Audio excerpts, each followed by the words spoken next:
In the vibrant, sun-drenched landscapes of 1800s Jamaica, the lush kingdom of Appleton prepared for its annual Harvest Festival, a time when culinary delights and rhythmic dances intertwined with the spirit of the land.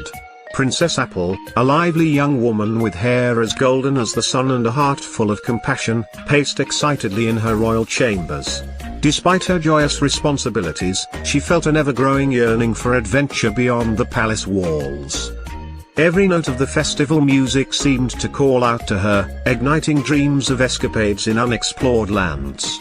But duty still bound her, and so she donned her finest attire, adorned with colorful tropical flowers, ready to fulfill her role in the celebration. The festival commenced with grandeur. Stalls bursting with fresh fruits, spices, and handcrafted goods were set up, while laughter and joyous chatter filled the air. The vibrant banners representing Appleton fluttered in the warm breeze, creating a mesmerizing sight that enchanted all who beheld it. It was in this buzzing marketplace that destiny played its hand. Prince Steve, a brave warrior from the neighboring kingdom of Negril, had journeyed to Appleton after hearing tales of its splendor and the beauty of its courageous princess.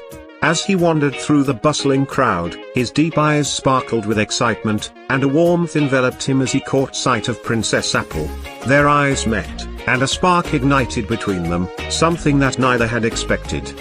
With a shy smile, Apple approached him, intrigued by this handsome prince whose presence seemed just as vibrant as the festival itself.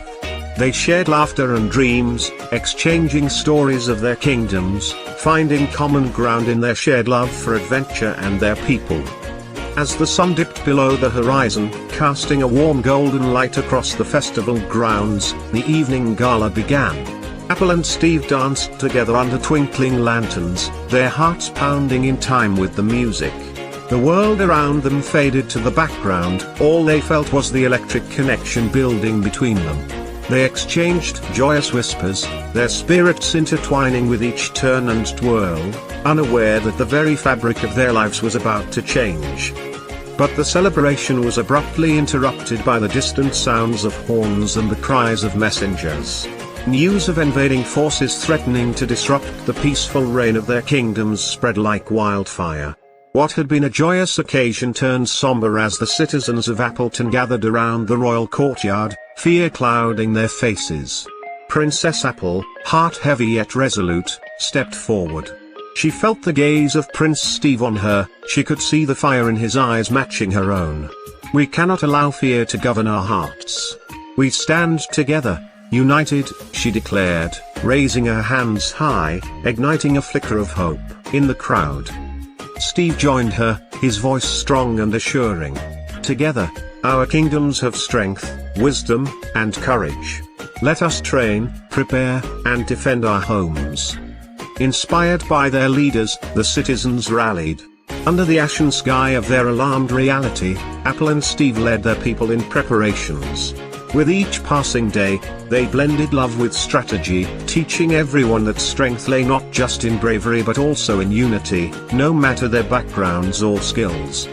The day of the confrontation dawned with a gloom of uncertainty hanging over the soldiers' hearts. They stood shoulder to shoulder, an assembly of who they were, inspired by the defiance of their leaders. As the invading forces approached, the air was thick with tension and anticipation. In the heat of the battle, Apple showcased the strength she had nurtured within. She wielded a sword with grace, her daring moves echoing the commitment she felt for her people. At her side, Steve charged fearlessly, his heart aflame with love for Apple and his unwavering desire to protect both kingdoms. The battlefield was a chaotic dance of courage. Despite the challenges, harmony produced an unyielding defense. The clash ensued fiercely, but the united front of Appleton and Negril proved formidable. With Apple's fierce leadership guiding their strikes and Steve's strategic maneuvers bolstering their spirits, they began to turn the tides against the invaders. As dusk settled, painting the sky in hues of crimson, the allied forces of Apple and Steve prevailed. The invaders retreated, their ambitions thwarted by the strength of two kingdoms united by love and resilience. With victory came a renewed spirit of hope, transforming the festival grounds, once a site for revelry, into a hallowed symbol of their triumph. In the quiet aftermath, as cheers erupted among their people, Apple and Steve found each other amidst the chaos, breathless and filled with joy. They embraced, their love stronger than ever, now celebrated not just as a romance, but as a testament to bravery and unity. "We did it," Apple exclaimed, her eyes gleaming with pride. "Yes, we did," Steve replied, a smile breaking across his face. "And we will continue to do so, together." Their legendary story became a timeless tale that echoed through the hearts of their people, inspiring generations with the message that love, courage, and unity are the true hallmarks of greatness. Hand in hand, they looked ahead, ready to face whatever adventures life had in store for them, not as a princess and a prince, but as partners bound by a love that transcended borders and time.